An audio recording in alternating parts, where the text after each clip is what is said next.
Headline sponsored by Abhilashi Group of Institution. Join us to beat the crowd. PUBG game के ban होने पर कहीं खुशी कहीं गम। गेमिंग ऐप पबजी युवाओं में थी सबसे लोकप्रिय। पबजी खेलने वाले युवा बोले पबजी बैन होने से नहीं कोई गम, फ्री फायर गेम से चला लेंगे काम। घरों और फील्ड में काम के बावजूद बीबीएमबी का पार्ट टाइमर को सैलरी से इनकार। महिलाओं सहित मजदूरों का चीफ अकाउंट ऑफिस के बाहर धरना प्रदर्शन।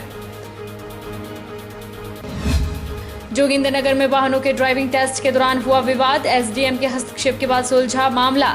वाहनों के ड्राइविंग टेस्ट के दौरान खेल मैदान को हो रहा है भारी नुकसान। और नैशौक में बारिश से होटल और घरों में घुसने लगा बारिश का पानी। सड़क की नालियां ब्लॉक होने से पेश आ रही है समस्या। गंदे पानी के घरों में जाने से बढ़ा खतरनाक बीमारियों का खतरा। नमस्कार, आप देख रहे हैं HQ 24/7। मैं हूं जनीशा। तो क्या हुआ, पबजी गेम बैन हो गई। अब हम फ्री फायर गेम का सहारा ले लेंगे, ये कहना है पबजी प्रेमियों का। भारत सरकार ने राष्ट्रीय सुरक्षा चिंताओं के मद्देनजर पबजी मोबाइल गेम को बैन कर दिया है। पबजी सहित 118 चीनी ऐप्स को बुधवार को बैन कर दिया गया। इन ऐप में सबसे ज्यादा चर्चा गेमिंग ऐप पबजी की हो रही है, जो युवाओं के बीच खासा लोकप्रिय था। वहीं पबजी गेम के बैन होने पर कहीं खुशी कहीं गम है।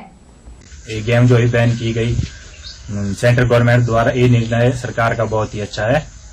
और आजकल लॉकडाउन के चलते जो है हमारे सारे स्कूल कॉलेज जो है बंद है और सब स्टूडेंट को जो है ऑनलाइन पढ़ाई करने की हिदायत दी गई है। तो इससे मतलब जो है हमारे आजकल जो बच्चे घर में हैं तो अपने पढ़ाई करने के बजाय जो है ऑनलाइन पढ़ाई करने के बजाय जो है इस पबजी गेम का सहारा ले रहे हैं। तो इससे जो है हमारे देश के बच्चों का भविष्य जो है इसके साथ खिलवाड़ हो रहा है। मैं और मेरे फ्रेंड एक तो ये ऑनलाइन गेम है, हम सभी तीनों चारों जैसे स्क्वाड बनता है, इसमें हम सब इकट्ठा खेलते हैं। पर अब सरकार ने ये जो फैसला लिया है कि भाई ये बैन कर दी है, तो अब इसमें बिताना थोड़ा मुश्किल हो जाएगा। पर एक और गेम है फ्री फायर, चलो उसी का सहारा लेंगे। मैं पबजी गेम नहीं खेलती, लेकिन मेरा एक बड़ा भाई है, उनकी वजह से मेरा पूरा परिवार बहुत तंग रहता था। ना वो ठीक से खाना खाते थे, ना वो पढ़ते थे।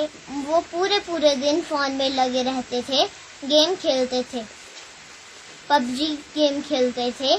इसलिए मेरा यही मानना है कि फ्री फायर बैन हो जानी चाहिए। मुझे लगता है कि ये बहुत अच्छा फैसला केंद्र सरकार का रहा है, क्योंकि चाइनीज सामान का वॉकआउट करना और उसका बैन करना सरकार की बहुत बड़ी उपलब्धि है। मुझे लगता है कि भारत इस स्थिति में है, हम इस स्थिति में कि हम सक्षम है हर चीज़ के लिए। मुझे लगता है कि बहुत जल्दी पबजी से अच्छी गेम भारत निर्माण कर सकता है, भारत बना सकता है। सरकार ने जो फैसला लिया है पबजी को बैन करने का, तो बहुत अच्छा फैसला है। जो मतलब जैसे बच्चे मतलब पबजी गेम खेलते थे, उन्होंने बहुत ज़्यादा मतलब पबजी गेम खेलना शुरू कर दी थी उन्होंने। और मतलब इस रोक लगाने पर केंद्र सरकार ने बहुत अच्छा निर्णय लिया है। मतलब इस पर जब से मोदी जी ने गेम बैन किया, पबजी गेम और चाइनीज ऐप जो भी बैन किया है, उसके बाद हमने भी इस ऐप को अनइंस्टॉल कर दिया है। और उसके बाद हमने कोई भी मतलब चाइनीज ऐप यूज़ नहीं किया अभी तक, क्योंकि इससे मेरे अपने गांव में 12-13 साल के बच्चे हैं, उन्होंने इसके ऊपर लाखों में खर्च किया। मेरे घर के साथ वाले एक पड़ोसी हैं, उनके बच्चे ने 70,000 रुपये अपने मदर के अकाउंट से मतलब उड़ा दिया। एक अभिभावक के तौर पर और एक शारीरिक शिक्षक के तौर पर जो मेरा एक्सपीरियंस है, अध्यापक भी हूँ, तो अक्सर मैं देखता हूँ कि बच्चे जो है एक फैंटासी की दुनिया के अंदर जी रहे हैं। इस प्रकार की जो खेलें हैं, इनको बंद ही होना चाहिए था। ये बहुत बढ़िया एक कदम है सरकार का। हमारे ग्राउंड पड़े हुए हैं, पड्डल मैदान है, इतना बड़ा मैदान है हमारे यहाँ पे, योग है, बैडमिंटन है। आप हकीकत में जिए जा करके, और ये जो एक कल्पना की दुनिया के अंदर हमारे बच्चे जी रहे हैं, इसको हमें दूर करना पड़ेगा। मुख्यमंत्री प्रशासन मंडी में विभिन्न आवास योजनाओं में 1000 घर गरीबों के लिए बनाने के दावे कर रहा है, लेकिन लगता है कि ये दावे आम आदमी तक नहीं बल्कि कुछ ही लोगों तक पहुंच पा रहे हैं। सदर विधानसभा क्षेत्र की लाखधार पंचायत के लाखधार गांव में रहने वाले परिवार का मकान 2 हफ्ते पहले गिर चुका है। अब सवाल उठता है कि असल में जरूरतमंद हैं, उन तक सरकार की योजनाएं क्यों नहीं पहुंच पा रही। आप खुद सुनिए इस परिवार की दुख भरी कहानी। घर इनका गिर चुका है पूरी तरह से, तो ना कोई प्रशासन की मदद है, ना कोई प्रधान, ना मेंबर, कोई नहीं आ रहा है। आज 2 हफ्ते हो गए इनके घर को गिरे हुए, और ये है घर के बुजुर्ग और ये घर के सारे लोग, और कोई भी मदद करने के लिए कोई नहीं आगे बढ़ रहा है। आज इनके घर को गिरे हुए 2 हफ्ते हो गए हैं, और घर पूरा कभी भी गिर सकता है। ये घर देख सकते हैं आप, देखिए कभी भी घर इनका गिर सकता है। पूरी तरह से टूट चुका है घर इनका, देखिए घर की क्या हालत है। और सभी को बोला हमने, गांव के जितने भी लोग हैं सभी को बोला, पर कोई भी इनकी बात नहीं सुन रहा है, ना प्रधान ना मेंबर कोई भी। तो जी आपके घर को गिरे हुए कितने हफ्ते हो गए? 2 हफ्ते हो गए। और कोई आया नहीं प्रशासन से? ना कोई नहीं आया, ना प्रधान ना मेंबर। तो आपने बोला किसी को? बोल लिया था पर जो आए नहीं हटी नहीं। हिमाचल प्रदेश में इन दिनों नेत्रदान पखवाड़े के अंतर्गत स्वास्थ्य विभाग स्वास्थ्य के प्रति सजगता फैला रहा है। इसी के बीच सोलन में भी स्वास्थ्य विभाग द्वारा एक जागरूकता शिविर का आयोजन किया गया, जिसमें 30 के करीब महिलाओं ने भाग लिया। स्वास्थ्य विभाग से आए विशेषज्ञों ने नेत्रदान सहित आंखों की देखभाल करने के बारे और बहरेपन बारे उपस्थित लोगों को जानकारी दी। स्वास्थ्य विभाग द्वारा नेत्रदान बहरेपन बारे जागरूकता देने के उद्देश्य से इन दिनों नेत्रदान पखवाड़ा का आयोजन किया जा रहा है, जिसके अंतर्गत विभाग ने सोलन में जागरूकता शिविर का आयोजन किया, जिसमें कि आसपास के करीब 30 महिलाओं ने भाग लिया। इस दौरान स्वास्थ्य विभाग से आए विशेषज्ञों ने आंखों की देखभाल सहित बहरेपन सहित इन दिनों चल रही कोरोना महामारी के बारे में जागरूक किया। स्वास्थ्य विभाग के जिला सूचना एवं शिक्षण अधिकारी सुरेश कुमार ने बताया कि नेत्रदान पखवाड़े के अंतर्गत जन जागरूकता शिविर का आयोजन किया गया है। उन्होंने कहा कि इसका मूल उद्देश्य लोगों को नेत्रदान के लाभ के बारे अवगत करवाना है। उन्होंने कहा कि देश भर में 22 लाख लोग अंधता के शिकार हैं। नेत्रदान पखवाड़े का मुख्य उद्देश्य सभी को रोशनी दिखाना है, ताकि लोग जागरूक होकर इन 22 लाख लोगों की आंखों की रोशनी पूरी कर सकें। आज हमने इस नगर परिषद हॉल के बीच में जो है नेत्रदान पखवाड़ा जो 25 हमारे अगस्त से शुरू होकर 9 सितंबर तक चल रहा है, इसके बारे में एक जन जागरूकता शिविर का कार्यक्रम किया। तो इनको हमने इसमें नेत्रदान पखवाड़े के बारे में जानकारी दी। जैसा कि हमारे देश में समस्या 22 लाख लोग हमारे जो है देश में जब कॉर्निया की जो है खराब होने की वजह से अंधता के जो है कारण जो है उसका दंश झेल रहे हैं, उसको ठीक करने के लिए हम नेत्रदान को बढ़ावा देने का जो प्रयास कर रहे हैं, ताकि ये मुहिम लोगों तक जाए और लोग जो है अपने नेत्रदान करें, मरने के उपरांत नेत्रदान करें और सब लोग उसमें सहयोग करें।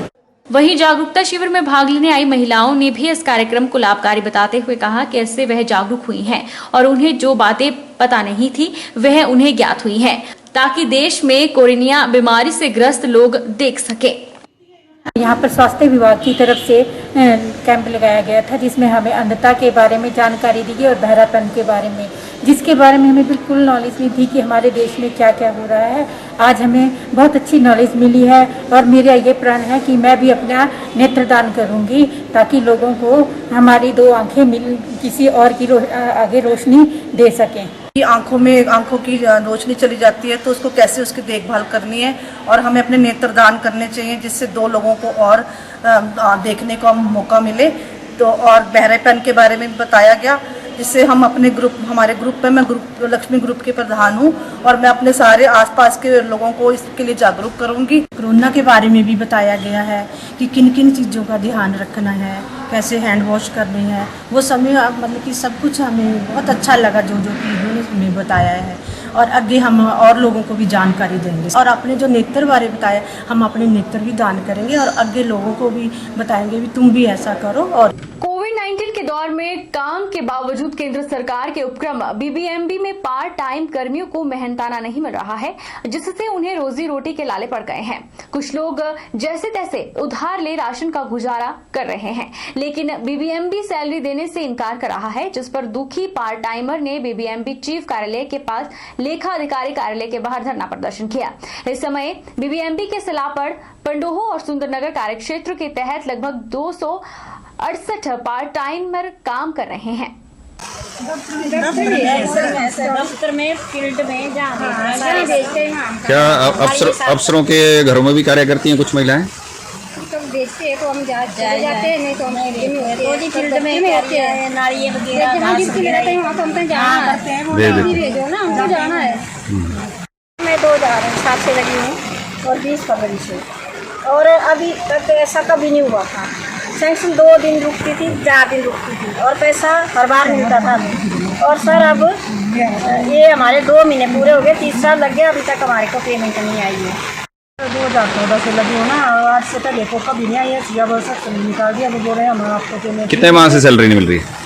2 माह से हमें सैलरी नहीं मिल रही है भैया। हमें यहाँ पे दर्शन लगा दिया कि आपको कोई सैलरी नहीं मिलेगी और काम पे आते रहो। और आगे ना हमारा आगे तो बेरोजगार है ना कुछ नहीं, फिर बोलते हैं हम इसमें ये कर देंगे वो कर देंगे, नहीं कर देंगे, आधे को रखेंगे आधे नहीं रखेंगे। कि सारी सैलरी जितनी बनती है वो कंसर्न्ड ऑफिसर के खाते में मिसलेनियस में डाल के उनकी पेमेंट किया जाए।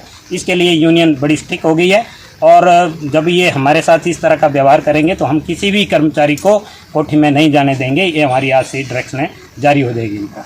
इसी तरह के जो कॉन्ट्रैक्ट पे लगे हुए एम्प्लॉयज है जो 5 साल से लगातार एक फिक्स्ड वैल्यू जैसे जेई है 32,000 पर लगा हुआ है, वो भी कल यहाँ पर मिले थे। कल उनका एक इशू भी सेटल करने की कोशिश की थी, लेकिन यहीं से हैंड्रेंस हुई है। फाइनेंस विंग से सारी ये हैंड्रेंस होती जा रही है कि ये इनको सैलरी नहीं देंगे। तो इस तरह का ये विक्टिमाइजेशन तो है, लेडीज़ का ये हमारे ध्यान में है, लेकिन कुछ एक जो भारतीय मजदूर संघ है वो एक एमिकेबली एक रास्ता निकालना चाहता है कि इन लोगों का भी काम हो जाए, प्रोजेक्ट का भी जाए, नेशन भी चलता रहे। लेकिन यहाँ की मैनेजमेंट भ्रष्ट और करप्ट है, ये हम दावे के साथ कहते हैं। इसके ऊपर एक इंक्वायरी बिठा दिया जाए, CBI इंक्वायरी बिठा दिया जाए। जितने तमाम यहाँ पर कार्य हो रहे हैं उसके ऊपर सारी एक इंक्वायरी ये लोग बिठा लें। रुकेंगे एक छोटे से ब्रेक के लिए, ब्रेक के बाद फौरन लौटेंगे।